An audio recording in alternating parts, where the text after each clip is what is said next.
You are listening to the IFH Podcast Network. For more amazing filmmaking and screenwriting podcasts, just go to ifhpodcastnetwork.com.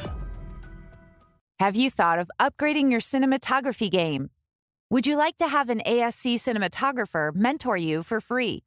Join veteran cinematographer Suki Medenzovic, ASC, Disney, Pixar, FX Networks, Netflix, American Horror Story. As he teaches you how to create beautiful images using 3 lighting techniques he has mastered on film sets over his 30-plus years in the film industry. Each technique uses basic, low-cost lighting equipment so that anyone can achieve beautiful visuals no matter your project's budget. If you want to take your cinematography to the next level, visit filmmakingconversations.com to sign up for instant access. Welcome to Filmmaking Conversations with Damian Swaby. Listen to conversations with award-winning filmmakers, directors from the golden age of television, and creatives from the indie film community who continue to inspire the next generation of filmmakers. And now, over to your host, Damian Swaby.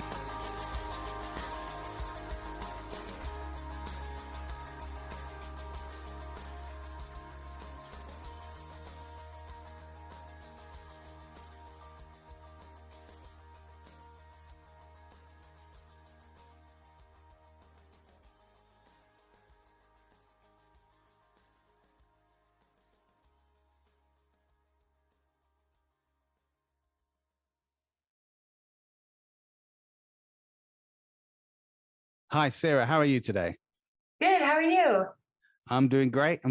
Love speaking to brilliant documentary filmmakers such as yourself. Thank you. Honored to be here. Good. I'm honored to have you on. I've been looking forward to speaking to you. And when I was editing today, I finished up and I thought, great, I can do this podcast and get to know you a little bit better and your process for making brilliant documentary films. Oh, awesome. Well, yeah, let's do it. Let's talk about it. So how exactly did you get into filmmaking? Because so many people I've spoken to always thought that, oh, it's not quite a job. It's not something I can get into, or how am I going to make a living out of it? Or even simple things like, where do I get a camera and how am I going to do this? Or how am I going to get crew together? I guess for me, I feel tremendously fortunate that I grew up in a house where filmmaking and production was just kind of interwoven into my childhood. My dad is a filmmaker and television producer as well, Harvey Moshman. And I grew up in the Chicago area, and he was always producing a television show or making a documentary. And so cameras were around in my house, which I know is an unbelievable privilege. And so to be able to see my dad in action and then feel like there wasn't a barrier for entry for me, specifically as a female filmmaker, I really didn't even think about my gender being a part of it truly until college or after college. It just felt like, oh, this is something that you can do. So of course, just seeing my dad made me feel like it was possible. And then my parents gave me perhaps the greatest present I've ever been given when I was 16, which was my very own Sony Hi8 video camera. Nice, I remember that one. Right? It was great because it had like sepia tone and and like slow motion and black and white. It was pretty epic, especially at the time when we didn't have, camera phones. I sound like I'm 800 years old, but like it wasn't that long ago. So I made my first documentary in high school, actually, for my English class. We were assigned to write a paper, and I asked if I could make a film instead. And I'm sure my teacher was like, that sounds like way more work, Sarah. and it was, but it was so electrifying to me to have this camera next to me, and to ask questions that maybe I would have been, too shy to ask without the camera right there, or, just the empowerment of having all this control and artistic say in how the film turned out, from what question I would ask to what soundbite ultimately I would use when I was editing, to what music to add to it, the titles, everything. It was just so much fun to put it all together. And I thought, well, this is great. And because I had such an amazing role model in my dad, and my mom as well, of course, but my dad as a filmmaker right in front of my face, I felt like it was possible. So I went to film school at the University of Miami in Florida, and I loved film school. All I did was make movies on the weekends. Like, I always joke that I never got a tan when I lived in Miami.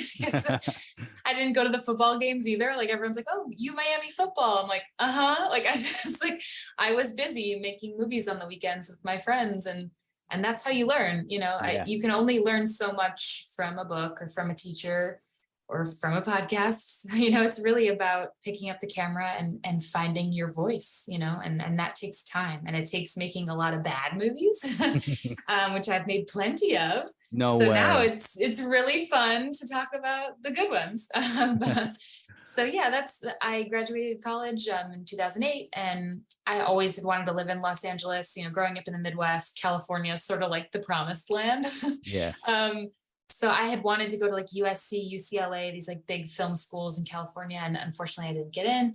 And I think life brings you on the path you're supposed to be on. And I made so many incredible friends at Miami that I can't imagine my life without. So I think it's all meant to be. But as soon as I graduated, it was like, all right, let's get there. Like the dream was delayed 4 years of living in LA, but let's go. So I moved out to LA, as a lot of, fresh green film students do. And I got my very first job on a show called Dancing with the Stars, which is Strictly Come Dancing, of course, in the UK, which is wildly popular. And it was a great first job because I was in the field. So if anyone watches the show, it's, there's like these 2-minute video packages that air before they dance live. Of like how it went that week, in the rehearsal studio. So what was it like for them to learn the tango? What kind of interpersonal conflict did they have? Did anyone break an ankle? Like all the drama. And so I worked in the field on those packages. So I would be like assigned a celebrity dancer couple for the week, and I would be filming them in the dance rehearsal studio. And that was an incredible job to have I worked there for 10 seasons. So between the ages of 21 to 25, 26, I worked on that show. And the US, it was at the time, and still on the air, wildly popular, 20 plus million viewers a week, which is insane. So for me, I'm 23, let's say, and the footage I'm filming on a weekly basis is being seen live every Monday night on this massive show. So it was just an incredible first job to have, and gave me a lot of confidence and interview skills. Like documentary filmmaking and working in reality television are different, of course, but there's a lot of overlap in terms of crafting the story in an effective way, making someone feel comfortable in an interview quickly, like getting someone to share a piece of themselves with you that maybe they didn't know they wanted to share that day, like really capturing the story, getting the shots that you need, the cutaways, the sound bites. So there's a lot of similarity. So I worked on that show for 5 years, 10 seasons, as well as other reality type shows, like cooking shows, dancing shows.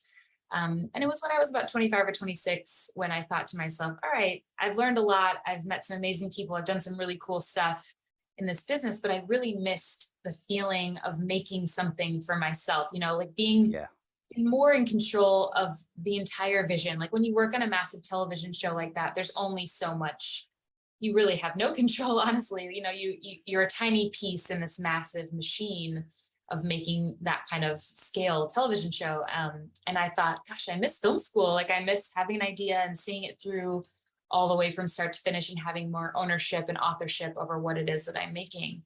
And at the very same time, I feel like, coming into mid-20s, as now in hindsight, as they say, your brain like fully develops by age 26. I'm like, okay, that's a really profound moment in life.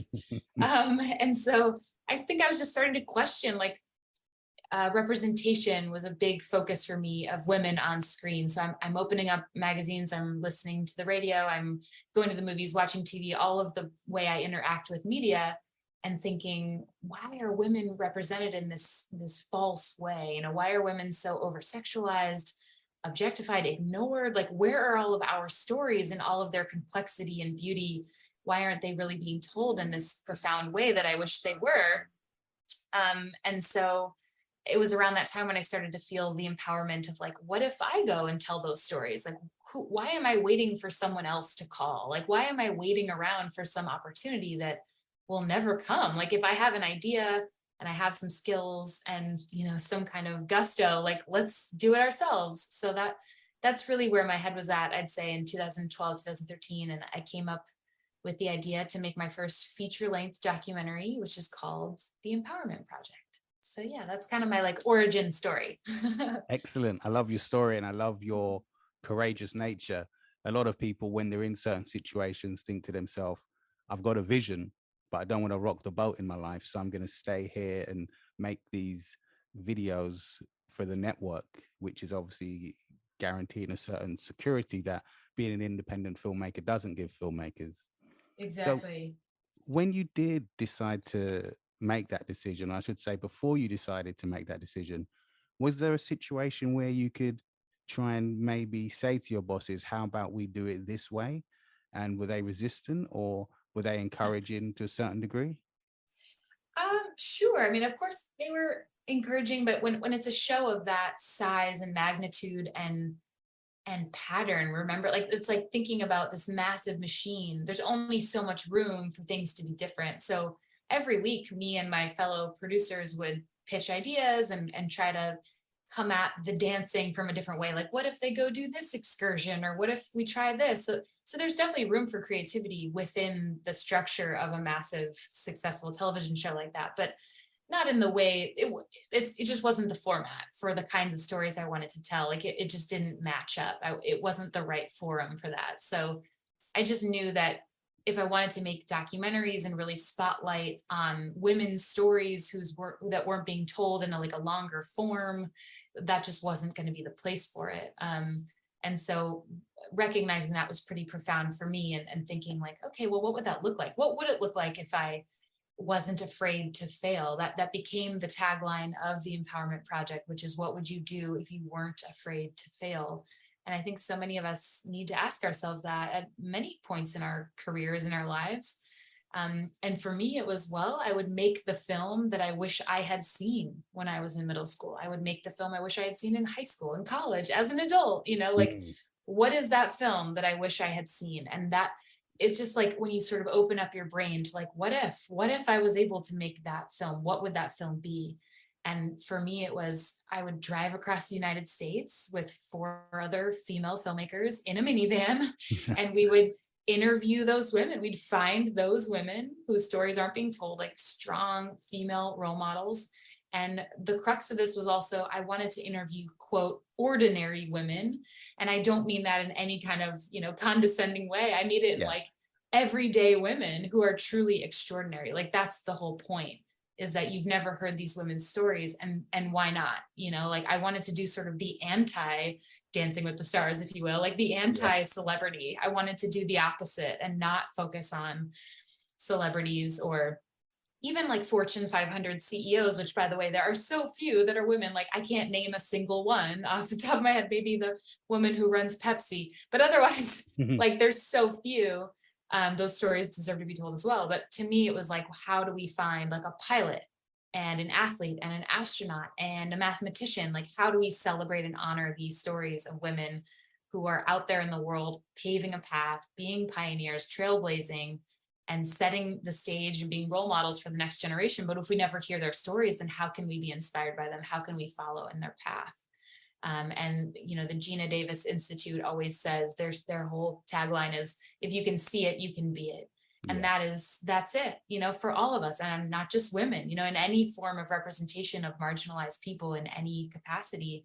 It's so powerful when you see a version of yourself reflected on screen.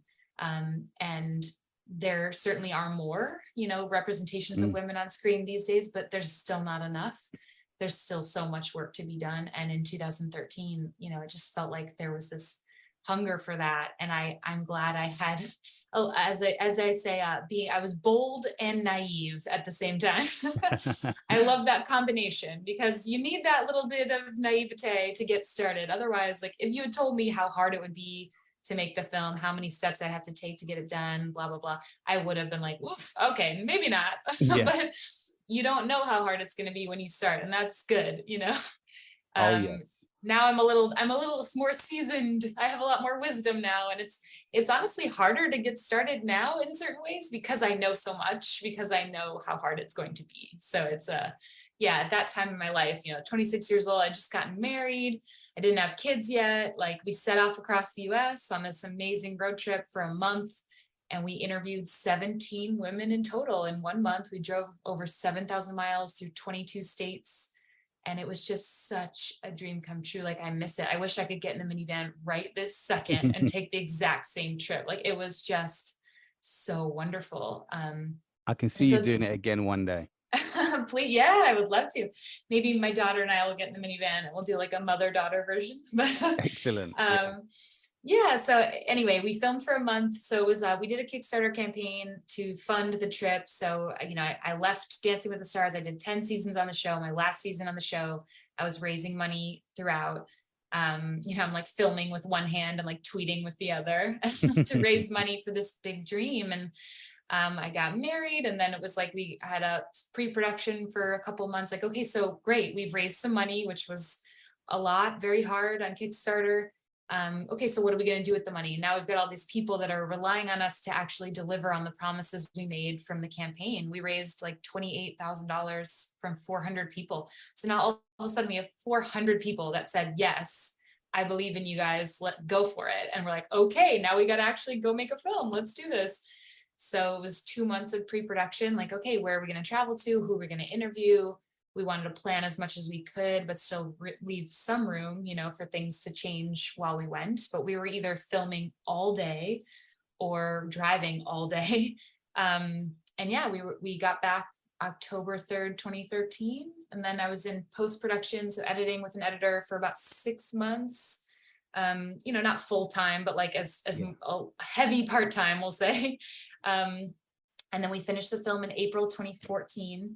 And that's where things got really interesting. I'd say the biggest challenge of editing the film was that we had such a profound experience making it, the 5 of us in the minivan. And then I came back October 3rd, 2013 with all these hard drives. And I just remember so specifically looking at these hard drives that were filled with footage and interviews and B-roll. And like, we also filmed ourselves behind the scenes and how we were feeling. It was so much good stuff. But I just remember looking at those hard drives and thinking like, oof, will the audience ever feel what we felt? Like, is there a movie in there? Because it's how do you translate that to an audience? Like we had this month-long empowerment extravaganza, and it's like, then you got all this footage and you're like, is it in there? Like, did I dream that? Like, will people actually feel what we felt? Like, that was the challenge of like, how do you translate that feeling to the audience? And that was the journey of the edit. And I hope ultimately we did. And I can kind of say now, all these years later, I think we did. But that was the big challenge, is like, okay, we had this profound experience, but was it all because we were just there and in person? Or is this a movie? Like, can we actually, give that feeling to the audience? And so, we finished the film in April 2014. And instead of just throwing it up online, or, we applied to some film festivals and we didn't really get in. And we had this just sort of revelation that the film was really by design meant to be in schools. It was meant to be in organizations and corporations and workplaces. Like, it really wasn't meant to just be put on YouTube and like hope that people find it. Like, we just kind of had that ethos from the start, that this was like really educational in nature. And we knew in our hearts that like the audience wasn't just going to find it. We didn't have any kind of marketing budget. So this is like a tiny film. Like, how are we going to stand out? And so we ended up working with this incredible distributor. They're called IndieFlix, and they're based in Seattle. And the CEO, Sheila Andreen, really became like a mentor of mine. And with her help, her team's help, we did really the unconventional route, which is educational distribution for a few years, and still are in some ways. So we started screening the Empowerment Project in schools, like going right to a middle school and showing it to the exact audience we wanted to reach. And we showed it in high schools and colleges and universities and workplaces, and in a yoga studio to 5 people, and in a stadium of 16,000 people at We Day, California, and everything in between. Like, we've seen every iteration of this, from a Girl Scout troop to, Charles Schwab, the financial company, showing it on their lunch hour to their employees. So it just taught me everything about grassroots distribution, and that you don't need to have hundreds of thousands of dollars for a marketing budget if you're willing to kind of roll up your sleeves and put in the work to get your film out to the world. And so there's been so many wonderful moments of reflection, but the perfect example would have to be like in Seattle. We showed the film. We did like a whole tour fall of 2014 where we went to 4 cities and we screened the film like sometimes 3 times a day. It was amazing. And Dana Cook, the producer of the film, and I would go on the road and travel with the film, and it was so much fun. But once we were in Seattle, this young woman who couldn't have been more than 16 came up to us and said, you know, I've never seen a female astronaut. Like, I didn't even know that women could be astronauts. I guess she was like, I just want you guys to know, I think I want to be an astronaut. And we were just so blown away. Like, we just couldn't believe that our film had caused that moment. Yeah. So that's it. Right. And we've had a 1,000 moments similar to that since then, but that's the crux of it, of like that girl saw that film and she saw some potential in herself from seeing this woman, Dr. Sandy Magnus, who's in our film, who's an astronaut. I mean, how profound is that if you can see it, you can be it. So yeah, that's the empowerment project kind of in a nutshell. Is like, it was just this tiny idea inside me, and then developing it and growing it and getting it out to the world and finding our audience and just letting it grow has been just such an incredible journey. Incredible indeed. One of the things I'm thinking when you said, you know, the 4 of you, well, you and 4 others, sorry, got in the car and just drove. How did you find these people? How do you know you can get in a car of these people and do that for a month? Because I've got some family and friends that love them, but I don't know about that, you know, for a month. Totally. Yeah. I mean, it was sort of a unique search in that way. Like, I'm a big fan of not hiring people just based on the credits on their resume. Like, that doesn't mean as much to me as their spirit and their energy and their passion. I completely agree.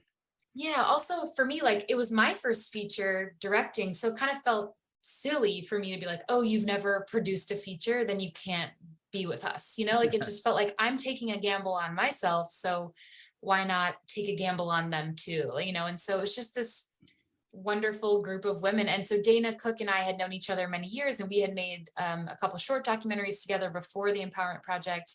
So we were very much, you know, on the journey together. And then we hired Ashley, Alana, and Vanessa, who are with us in the minivan, and they came to us through different channels, whether it was like a referral from a friend or a job posting. But yeah, I just kind of believe that they were the ones that were meant to be in the minivan, and we found the right people, and they brought so much to it. And we just all shared in the experience together. And it was really like all hands on deck. Like, we all helped each other in so many beautiful ways. It wasn't like a super compartmentalized, like, oh, that's your job. Like, we were all in it, in the minivan together. So yeah, no, it definitely, it's tough to live with anyone for a month in that intensity, but we didn't sleep in the minivan. Thankfully, we like had accommodations.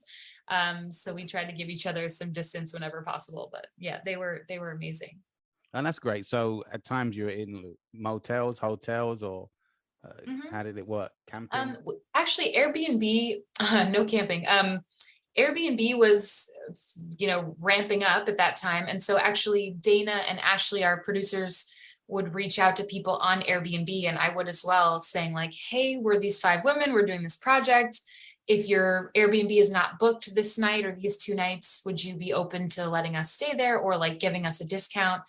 And you know, it doesn't hurt to ask. You can always end up paying, right? So we stayed with some Kickstarter backers. We stayed, you know, we went to cities. Yeah, we went to cities where we had family. You know, we did everything we could to keep our budget as low as possible. But if I remember correctly, it was a month on the road. We never slept in the minivan. 5 women. I want to say we only spent like $200 on housing. Like, we were hustlers. Like, we really made it work, because that's all the money we had. Like, it's funny in hindsight being like, how did we make this money for so little, make this movie for so little? But when you just don't have it and your back's against the wall, you friggin' figure it out. So yeah, we always had beds to sleep in, and nobody had to share a bed. And we figured it out. Yeah. So I think, again, the being bold and naive, that part really served us. How did you approach as a team the women you wanted to speak to? Because it's such a original idea that you've all thought of. Was there any difficulties getting people to speak to camera, or did they all kind of embrace your situation and your project? Yeah, I'd say most women that we approached were flattered, interested. It was honestly came down to like scheduling and logistics because we were only in each city for such a short period of time. So if it didn't work out, like if we're going to be in Colorado on September 10th and 11th and they weren't available those days, like then it just wouldn't work, like, so that was hard, is that we had this path kind of sketched out of where we wanted to go, and then we would adjust it based on the women that we were finding. So it was just a bit of I would say just like a puzzle to put together. We had like a big map on the wall and put little pins in it, like, okay, we're going to start in LA, we're going to end in New York, but there's so many different ways you can drive across the US to do that, right? So, and we knew we wanted to stop in Chicago. That's where my parents are, and that's where Dana lived. So it's sort of like we had this beginning, middle, and end.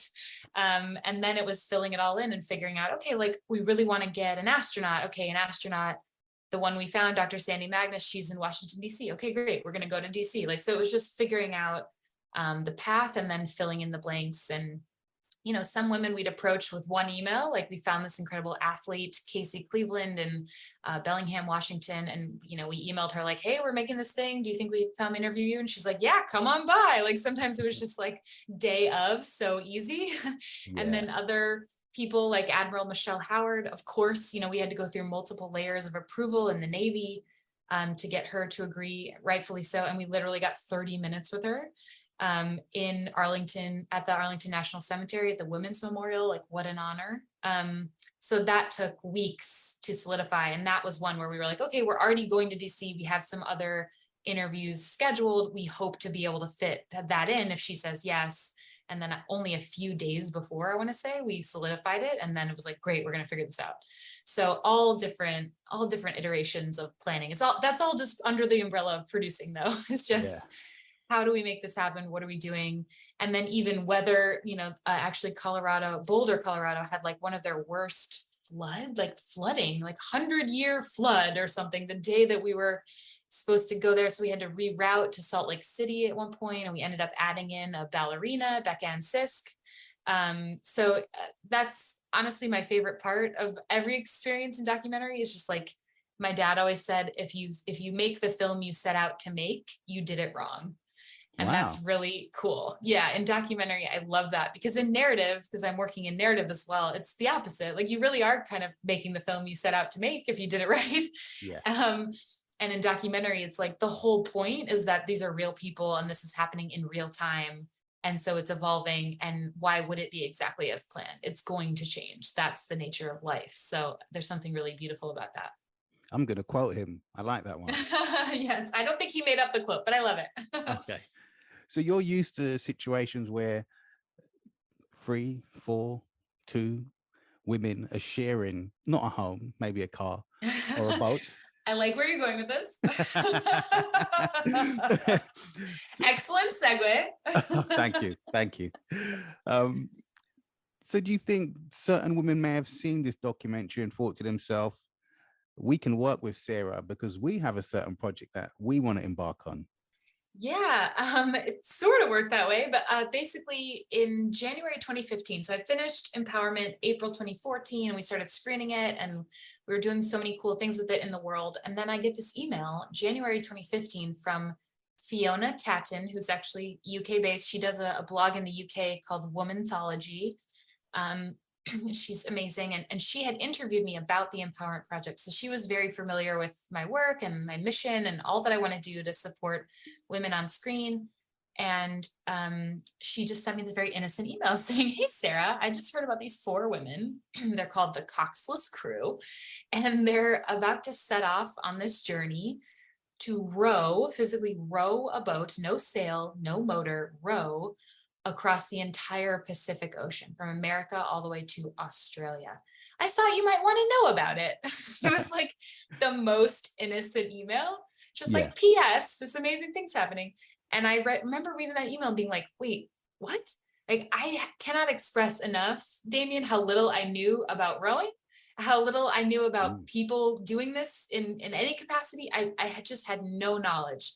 And I thought, well, this is amazing. How is it possible? Like, is someone telling their story? Like, what do they need from me? Do they want to talk to me? Like, what's the connection here? And sure enough, Fiona connected the dots, and I ended up, speaking with Laura and Natalia, 2 of the rowers, the next day. And I had very little expectation going into this Skype call saying like, hey, maybe they just want to know what GoPro to buy. Like, surely someone must be telling the story. Like it's sort of that idea of like, we all think, oh, someone else has got that. Someone else is going to handle that, Yeah. and it's definitely not me. And by the end of that Skype, I just was so inspired. I don't think I've had that feeling since, of being like, Wow. I have to do this. Like, somehow no one was telling that story, and that they were going to be leaving from San Francisco, California, which is not too far from me in LA. And they were going to row all the way across the entire Pacific Ocean, over 8,000 miles, all the way to Australia. And they were poised to be the first team of 4 to ever do it.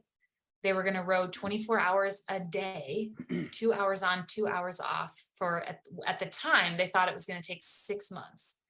And I just remember thinking, like, how is it possible no one is telling the story? And I guess if no one's telling the story, then I'm going to. Like, this is too extraordinary to pass up. It felt like a golden ticket had landed in my lap. Like, I just couldn't believe. And on top of that, I thought Laura and Natalia, and then I quickly met the other two, Emma and Izzy. I just thought they were so wonderful. And I saw so much of myself in them. Like, they were ordinary women doing something extraordinary. It was the same thing, really, just with a different format, but it was the same story to tell, of women doing something bigger than themselves and challenging themselves and wanting to achieve the impossible. And I was just so taken by them and so inspired, that even though I had no idea how I was going to pull it off, I just said, let's figure this out, let's do this. So somehow, 3 months later, that was January 2015, April 20th, 2015, I watched them row away in the middle of the night, in San Francisco because of tides. Who knew? And I had spent essentially my life savings on cameras and hard drives and microphones, so that they could tell their own story on the boat. I had less than 3 months. I was traveling with the Empowerment Project the entire time. I was like essentially in pre-production on Losing Sight of Shore. And so I didn't have time to fundraise. I didn't have time to pitch this to production companies. All I had time to do was take action, and to get ready. And so it was, in short, an adventure of a lifetime making this film. And I could imagine. Yeah, I mean, for those that haven't seen it, I mean, they left from San Francisco April 2015. It was a 3-stage row. So they rowed from San Francisco to Hawaii, Hawaii to the island of Samoa, and Samoa all the way to Cairns in Australia. And I was not on the boat with them, to be very clear. I was not on the boat. There was no camera boat, no follow boat, no Coast Guard, looming nearby. They were completely alone. Out on the ocean. They had shore support, this wonderful person named Tony Humphreys, who was tracking them every second of every day, so he knew where they were in the world. And they would blog every day, which was really like my lifeline, because I wasn't on the boat. So every day they would upload their blog to their website with the sliver of internet they had. And that way I could read about what they were going through emotionally. Like, they took turns writing the blog every single day. And so I could read their blog and see their GPS tracker and where they were in the world. And so essentially I was directing this film from thousands of miles away. Gosh, that is an experience I've never heard of.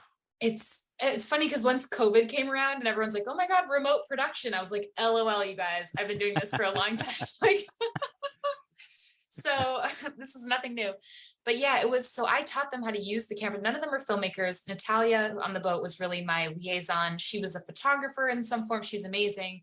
But they're, filmmaking is different. Remembering to turn the microphone on, learning how to download footage, like all of that is not normal and natural, especially when you're busy rowing an ocean. So yeah, it truly is still, as I'm saying this out loud all these years later, a miracle that there's a film on the other end of this, because so many things had to go right. Plenty of things went wrong, but so many things had to go right for me to even have this conversation with you right now. And that's never lost on me, is like, this film just wouldn't exist for a myriad of reasons, including what if they didn't make it?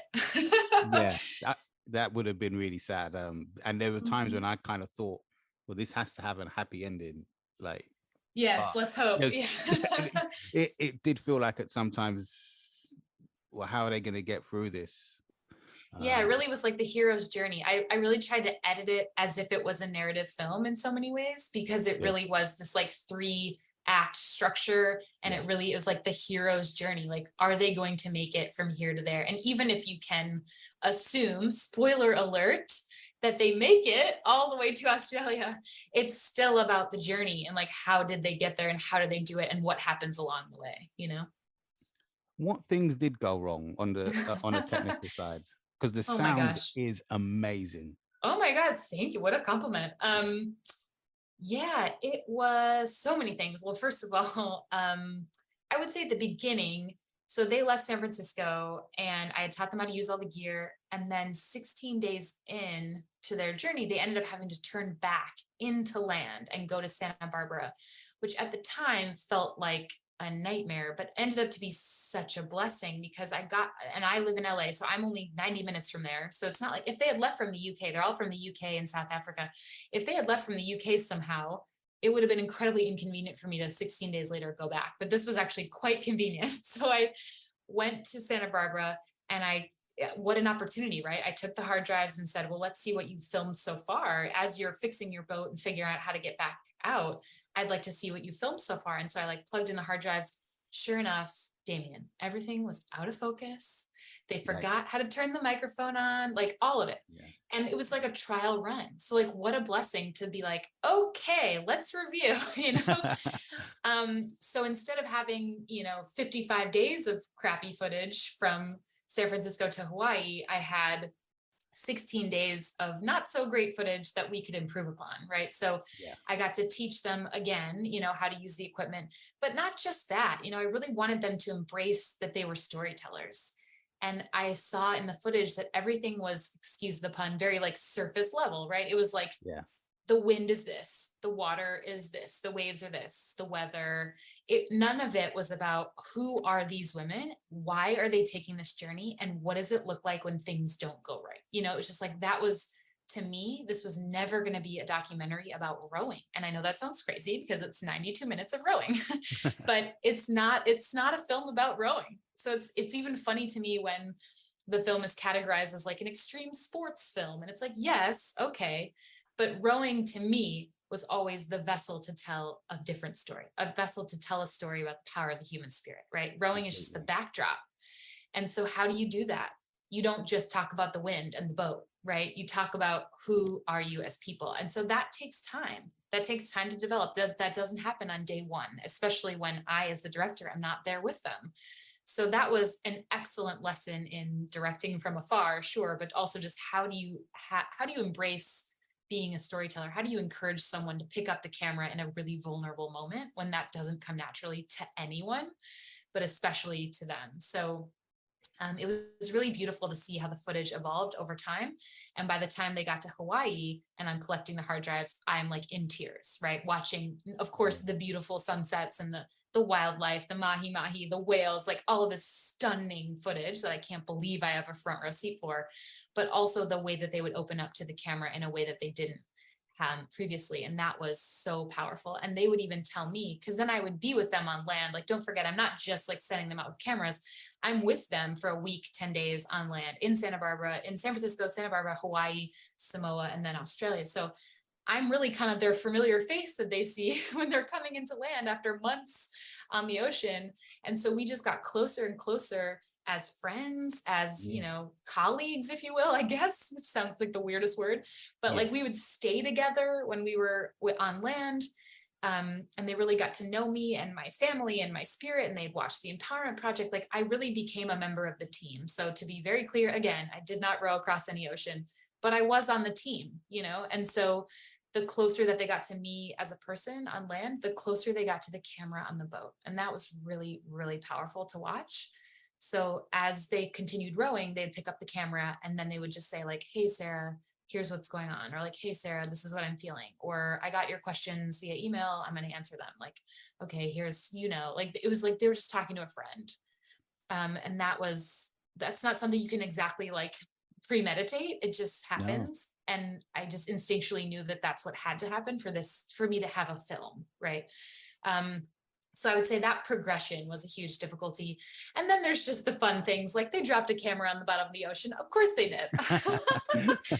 But luckily, I'm a great producer. And when I was heading out to Samoa, which is a very small island that does not have a Best Buy, let me tell you, Damien, there's no Best Buy on the island of Samoa. So knowing that, when I was preparing to go, I purchased all of the equipment they had on the boat again, just as a backup.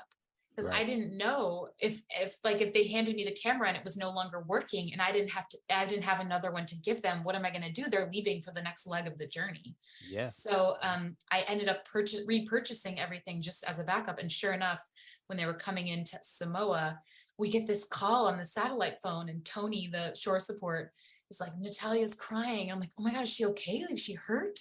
And he's like, here, she wants to talk to you. I'm like, she wants to talk to me. Okay. And I pick up the sat phone, like, are you all right? Like, I'm thinking she's hurt. And she's like, I'm so sorry. I dropped the camera off the side of the boat. And I was like, oh my God, it's okay. And like, we had lost like a week of footage because it was on the memory card and she hadn't downloaded it yet. Yeah. But keep in mind, this is like day 97 for them on the second leg of the journey. So I was like, we'll be okay.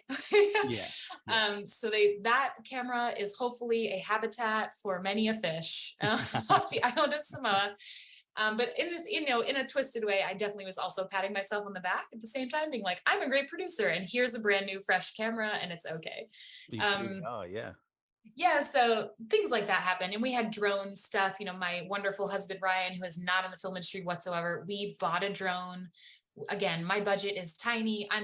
Keep in mind, I'm crowdfunding. I'm applying for grants. I'm pitching to production companies. I'm completely independent on this project, like just trying to figure out how to get it made. Like, they're going to be in Samoa around this time. I got to raise the money to get there, whether I'm ready or not. Like, it was so stressful and exciting for me behind the scenes. So again, although I did not row an ocean, as I say, like, I crossed a Pacific of my own just in the making of the film. And so with that said, like, when it came time to the aerial photography, I couldn't always afford to like fly a drone operator in or like hire someone local. So we purchased our own drone, and my husband, Ryan, learned how to use it. We would go to the park every weekend and like be like, okay, if that's the boat, which they call Doris, like, okay, how can we practice a move circling this way and then circling this way? And my husband, Ryan, just like figured it out.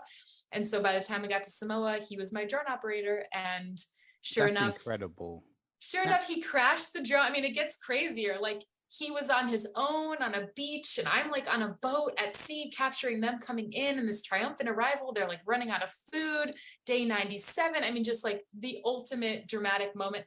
And my husband Ryan's like flying this drone and he captures it. He gets the shot that he needs, but then the drone crashes and he had to go find it, and he found it. And like, it was completely broken, and he comes back. He like finally finds me like hours later. I'm like, where have you been? Are you okay? And he just sort of like comes back with his tail between his legs, like holding this very broken Phantom 3 drone. And I'm like, I don't care. Is the memory card okay? And he's like, I don't know. But he didn't think that way because he's not a filmmaker. So he like is like so sad handing me this drone, and I like pop out the micro SD card, this tiny SD card, and we pop it in the computer. And sure enough, the footage was beautiful and perfect. And like, everything that I needed, the drone was like completely eviscerated, but I didn't care. It was all about like, you got it, you did it, you got the shot. So there were so many moments like that. I could go on and on, but like, it just, so many things went quote wrong, but make for the best stories. And it was just such an adventure. Like, I miss it. I miss the exhilarating feeling of like being on the ocean making that film. And I am so not someone who like hangs off the side of a boat with a camera, but that was me. Like, it's amazing what you're capable of when you allow yourself that space to be free, and again, I didn't have a boss. There was no executive producer on board, no production company, no one to report to. Like, and in some ways that was sad and lonely. And in other ways, it was like completely empowering that there was really no one to call to be like, hey, did I do this right? Like, I was in charge of the whole thing. And so that was just unbelievably empowering. And by the time they made it all the way to Australia. And again, I come back from this like crazy trip to Australia, and I'm sitting there with all these hard drives, and same feeling. Although I will say it was a lot more encouraging. I was like, I can't believe I have all this footage and it's safe. Like, they made it. And this is such a miracle. Like, I just remember like weeping. Me and hard drives have all these emotional moments, I guess. But like, I'm just like looking at these hard drives thinking like, I can't believe they did it. And I can't believe we captured it. And like, the film is definitely in there, you know, and now it's just up to us to put it together. And so I spent about, you know, again, 7, 8, 9 months in post-production with my wonderful editor, Peter Seraphim. And that was just such a joy. I think after all that struggle and stress and like, will they make it? What's going to happen? Will the footage be safe? You know, will they remember to turn on the microphone? Will they be vulnerable on camera? Like all those questions. Once we got into post-production, it was just like such a joy, like such a celebration of, wow, I can't believe that film is like right here in front of me. Like, it just felt like the greatest gift. And so we spent all this time putting it together. And then again, I had, you know, still raising money as I'm editing, like applying for grants, and finally started to get a little bit of funding to the door. I had investors come on board. I had to really beg, borrow, and steal to make this film happen. And then the very happy ending is that I got a sales agent on board. Once I was very close to finishing the film, I signed with a sales agent, and that person helped me sell the film to Netflix, which was the greatest dream come true for the film. I wanted an international, worldwide audience. I felt like the film was timeless and evergreen and universal. You know, it doesn't have borders. It's literally them rowing across the Pacific Ocean. Yeah. So I thought it's not a US story or a UK story or a South African story. Like it's a global story. Completely. And so knowing that Netflix is, I think, still the biggest platform in the world. And so when my sales agent helped me, we made a licensing deal to Netflix for 3 years. So it premiered on Netflix in 190 countries. Like, I still get like choked up when I say that. On May 1st, 2017. And it was on the platform for 3 years. And it was just the greatest time to be able to share their story with an audience of that magnitude. And I still hear from people on social media like all the time saying that they're watching it and getting inspired by it. Some fun tidbits, like this guy told me he had downloaded the film on Netflix and watched it on his laptop on his way up climbing Mount Everest. Wow. Which is like, what? And I've had plenty of people say they're like gonna row across the Atlantic. Like, I'm not kidding. Various people have been like, I watched Losing Sight of Shore. There's this like Atlantic Ocean whiskey challenge where you can row across for like 30 days. I don't mean to minimize it. I think that's incredible. I could never do it, but it's like still people are like, or I'm on the rowing machine at the gym thinking about the rowers, or yes, yes, or my mom. Totally. Or like, my mom has breast cancer and watching your film made her feel better in her time. It's like all of it. I mean, I'm in my office right now and I printed up some of my favorite tweets. Like, one of them says, if you haven't fallen in love in a while, watch Losing Sight of Shore. I think the film transcends gender. This is awe-inspiring stuff for everyone. I mean, just things like that. It's so much bigger than me. It's bigger than them. Like, it's just, at a certain point, these films just grow up and move out and like thrive in the world. And it's like the greatest joy to see that happen. And they're the gift that keeps on giving. Like, here we are in 2022 and I get to talk to you about this today and like fill my heart with joy. And I made this film 5 years ago, right? So It's just so cool. And so the film is no longer on Netflix, but it's on iTunes, Amazon. It was on DirecTV for a while. It's on a bunch of like smaller channels, so it's still very much available for anyone to watch in the world. If you just search Losing Sight of Shore on YouTube, you can see the trailer, losingsightofshore.com. But yeah, it was an adventure of a lifetime, that's for sure. And I'll be putting all the links to where the films are available in the show notes. So everybody check out the show notes and really, really, look at some of Sarah's work and definitely watch the film. It's well worth watching, very inspiring. And it makes you think what you can do if you put your mind to it. And it also is a good example of what filmmaking can do, especially what you said about how you've made it. And I'm just so happy for you that your husband took the drone work on, because that's just far out. Is he a creative professionally as well? No, I mean, he's a very creative person, but no. He like works in sales. He's like he loves beer. He makes his own beer, bagels. He's very like good with his hands, very innovative, creative in many capacities. But it was a really beautiful journey for us as well. Like he came with me to Hawaii, to Samoa, to Australia. My dad came to Australia as well. Again, I did not have a budget to hire a whole crew. Like my greatest magic trick is if you watch Losing Sight of Shore and think, wow, this movie must have cost $1 million. Like it does look like that.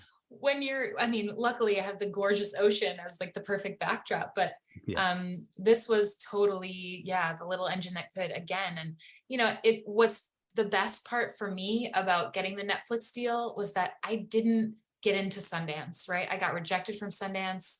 I did not have a celebrity executive producer on board. Like everyone is always posting these like deadline articles of all these like announcements of so-and-so is signed on to direct this and so-and-so is doing this project. And you're like, cool. Like there's never been a deadline article with me in it. Like, it's like, I'm sort of the not anti, but like the opposite of that. Like I'm just so fiercely independent. And when something happens, there's a story I want to tell, I figure out how to tell it. And if the right partners come on board, wonderful.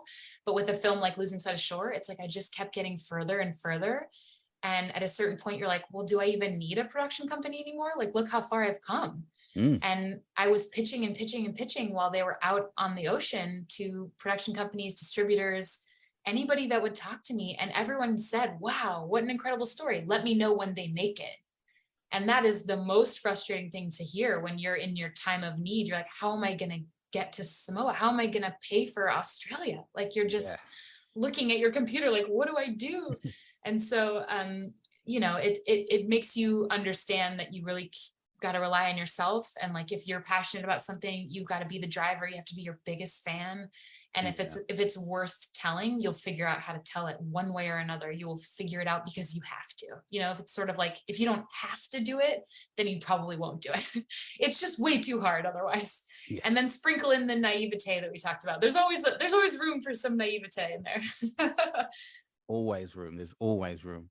And when I watch the film, I see now you emotionally connected to the people in the film. But when I watched it, I won't give any spoilers away, but there was a certain moment where one of the people on the boat started to cry like a lot for a particular reason that all of us would have cried for. Yeah. How does that affect you and your decisions as a filmmaker when you know someone is so far away from their family in that situation? I don't know. I think when I saw moments like that, and there's a few in the film where you just kind of, your heart breaks for them. I thought, well, this is it. Like, this is the human part of it. Like, if this wasn't there, then what did they really feel? Like that, when I see a moment like that, and for everyone listening, it's just like a deeply emotional moment where they felt so far away from their family, like, and they literally were, even if they had wanted to go home in that moment, there just wasn't a way to do that. Like, it's the ultimate feeling of isolation. I don't know, when I saw that moment in the footage, it just was so beautiful to me. Like, what an example of what it means to be human, and that's the movie, right? It's like that, those are the moments that I was looking for, and not in an exploitative kind of way, not in a reality TV kind of way, to be very clear, in like a human, this is life kind of way. Like, what a beautiful example of what it means to be emotional, what it means to be human, and what it means for these women to come together and to persevere and to make it to the other side. I mean, there's just nothing better than that to me. So when I saw those moments in the footage, that's when my heart would swell and I would feel like, well, this is the movie, this is, without this, it is just about the wind and the weather and the rain, it's so much more than that. And one thing I know for sure is you're busy. I just know that. And I want to know what is coming up next from you. Oh my goodness. Well, you're right. I'm a mom now. I have 2 kids. I have a 4-year-old and a 1-year-old. So honestly, like, to be completely transparent, it's really hard to be a filmmaker and to be a mom of young kids at this moment in my life, but I'm doing my best to keep my dreams alive. Since making Losing Sight of Shore, I made another feature-length documentary called Nevertheless, which is all about sexual harassment in the workplace. This was 2017 to 2020. I was pregnant with my daughter, and I was just feeling such a responsibility to make the world any bit safer for her to exist in. And so I started interviewing employment attorneys and human resource representatives and brave men and women willing to share their story with me. This was right as the Me Too movement was being reignited. And so that was quite a journey. That's a whole other podcast to talk about. But that film, if anyone's interested, you can go to neverthelessfilm.com, or on Instagram, you'll see it on my page at Sarah Moshman, SarahMoshman. And most recently, I directed a narrative film, a short film based on a true story. It's called Unbound, and it's based on the true story of Dr. Anna Lee Fisher, who is the first mother to go into space. So it's this incredible 10-minute short, which I'm really proud of. We shot it back in December, and it's on the festival circuit now. But basically, Anna Fisher was chosen for a mission to space when she was 8 months pregnant. She trained for 14 months, to be very clear. She did not go into space pregnant. She trained for 14 months, and then in November 1984, she was the first mother to go into space. And so the film is really following between the moment when she's asked to go and deciding to go, and then the moment she steps on the shuttle. And it's really like an examination of the intersection of motherhood and ambition, which is all I think about these days. But yeah, I'm really, really proud of the film, and we just won some exciting awards, and I want to make more and more narrative films. Documentary still has my heart, not saying no to anything these days, but I would like to do more narrative filmmaking in the future. So yeah. What is it in particular about narrative filmmaking that makes you want to do it more than documentaries? Yeah, I wouldn't even say it's like more. It's just I love the process. Like with documentary, they really are the inverse of each other. Like it's all under the umbrella of storytelling for me in my head. Like it's all just a different form of storytelling. And I think my documentary filmmaking skills only help me be a better narrative filmmaker.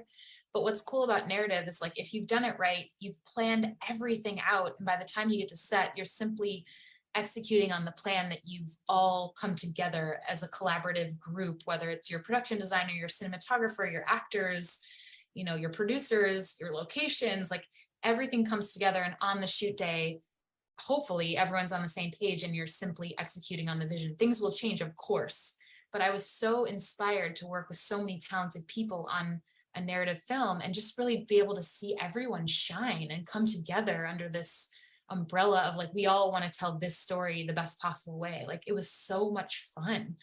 And working with actors is a whole other world that I'm really interested in and appreciating and wanting to learn more about. And I love cinematography. And so every frame is so intentional, it's like the lighting and the framing and the movement and the colors, like what a luxury it is to like plan out every frame. Yeah. Whereas in documentary, nothing against it, but like even last week I had a shoot where I did 4 sit-down interviews. And I'm showing up to the location with a car full of gear. It's just me. I hire crew when I can, but so often there's so little budget. So I end up shooting stuff myself sometimes. And that's cool. But it's just like, I show up to the location on the day. I'm like looking for what's the best frame in the moment. I've got like 20 minutes to set it up. Can everyone be quiet so that I can get this interview? Can I create that connection with someone and get them to open up and be intimate with me and share their story? It's just a totally different, part of the brain skill set. It's all storytelling, but narrative is just this like slower, methodical, collaborative, beautiful art form to me. And documentary is like, okay, be adaptable, show up and figure it out. And I think both have merit and are both very exciting to me. And I would never be like, I'm done making documentaries. But I think there's so much to explore in narrative filmmaking, but it is harder to get off the ground because it's more expensive, right? You need a cast and a crew and locations and wardrobe and a script, And with documentary, if you told me there was an exciting story happening right outside my door, I could pick up my phone and get going, So it's just different forms of storytelling. And I appreciate both for different reasons, but I would love to expand my narrative filmmaking kind of portfolio as I move forward. And why not? That's what I say. Why not? Why not? Why not? And I look forward to watching your narrative short film. Oh, thank you. I haven't seen it, so I look forward to seeing that one. Oh yeah, I can send you a link to watch it, or we're on the festival circuit now, so we'll probably do an online release at some point. But we've been winning some awards. We've gotten into like 9 festivals, so it's been really exciting. Yeah, thank you. if you can send me the link, I'd love that, because I'd love to really watch that. Yeah. Especially like the contrast, as we've spoken about, between narrative and documentary filmmaking. I'd love to see your take on doing a narrative film. Yeah, it is funny. And then at its core, when you think about it, it's like the story of Anna Fisher, same thing. Ordinary woman doing something extraordinary. It's all the same, you know, like at its core. Those are the stories that I want to tell. And so it's exciting that even in narrative filmmaking, I was able to bring sort of this based on a true story element to it. So it all goes together in my head. So it's been cool to see the evolution. Great stuff. Sarah, thank you so much for coming on. I really, really appreciate it. And well done again for all your success and all the films you've done. And I really appreciate you taking the time to come on Filmmaking Conversations. If you liked this podcast, share it with friends, leave a comment in the comment section, and hit the subscribe button.